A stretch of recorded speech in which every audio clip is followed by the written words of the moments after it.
26 अप्रैल को ये वाक़या हुआ, 28 तारीख को आपसे गुफ्तगू हुई, आपने कहा था, आपने तज्ज़िया दिया था कि इसके पीछे आपको लगता है कि कुछ थर्ड पार्टी है जो कि बेसिकली चाहती है कि इस इलाके में इंस्टेबिलिटी बरकरार रहे।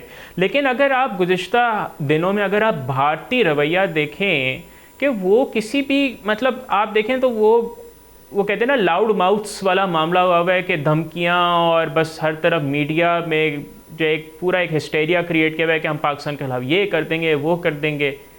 क्या वजह है इसकी, वो क्यों इस तरह का रवैया रखे हुए हैं?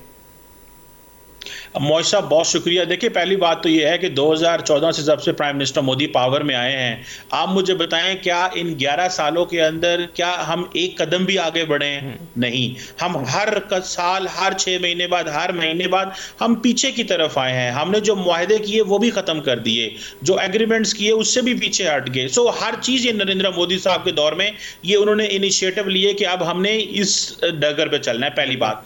दूसरी बात देखें, अगर जो आप बात कर रहे हैं, मैंने बात जो आपको बात की कि थर्ड पार्टी हो सकती है, इसमें कोई शक नहीं है। मुझे अभी भी इस पे बड़ा मुझे आई एम श्योर कि इसमें थर्ड पार्टी रोल प्ले कर सकती है, क्योंकि देखें इस खित्ते के अंदर बहुत सारे जो ममालिक हैं वो प्रॉक्सीज को चलाते हैं और वो प्रॉक्सीज के साथ खेलते हैं। ये इस खित्ते के अंदर प्रॉक्सीज जो है ना वो कोल्ड वॉर से हैं, पुराने जमाने हैं, बल्कि इस खित्ते के कुछ ऐसे ममालिक भी हैं जो मिडिल ईस्ट तक पहुंचे हुए हैं। मैं समझता हूं कि